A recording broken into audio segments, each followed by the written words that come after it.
Magandang hapon, Pilipinas. Mula sa Pag-asa Weather and Flood Forecasting Center, narito ang latest sa ating panahon. Bagamat may bagyo, hindi naman ito direkta nakakaapekto sa bansa.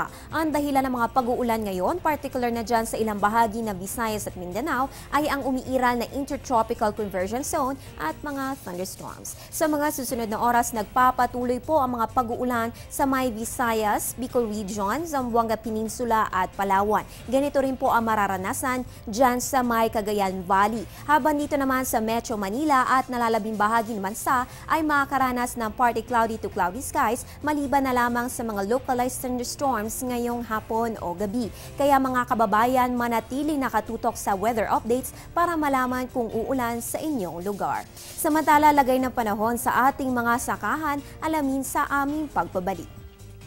Teng, ang package. Ma'am, sabi ng Air 21 on the road na. Ano, Teng? Ang package. Ma'am, sabi ng Air 21 na receive na. Okay, very good.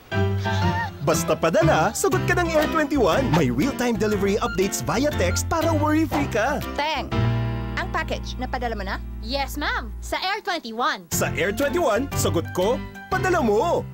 Sa oras na ito, alamin natin ang detalye mula sa Farm Weather Forecast ng Pag-asa. Ang ilang bahagi ng Luzon, Visayas at Mindanao ay makakaranas ng 16 to 24 degrees Celsius sa mga upland farms habang ang lowland farms ay may temperaturang 25 to 32 degrees Celsius. Makakaranas po tayo ng ilang pagulan sa mga lugar na yan. Ang ating relative humidity ay mula 80 to 100% habang ang leaf wetness ay aabot ng 4 hanggang 6 na oras. Samantala, ang nalalabing bahagi ng Luzon at Visayas makakaranas ng 22 to 29 degrees Celsius sa mga upland farms habang ang lowland farms ay may 24 to 32 degrees Celsius at meron po tayo dyang fair weather condition maliban lamang sa mga localized thunderstorms. Ang ating relative humidity ay mula 60 to 98% at ang leaf wetness ay aabot hanggang 4 na oras. Ang mga detalyeng ito mula sa Farm Weather Forecast ng Pag-asa.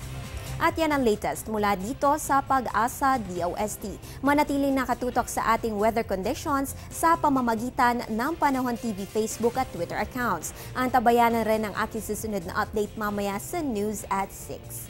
Ang update na ito ay hatid sa inyo ng Panahon TV Express kung saan walang pinipiling panahon ang pagbibigay impormasyon. Ako po ang inyong weather girl April Enario. Magandang hapon.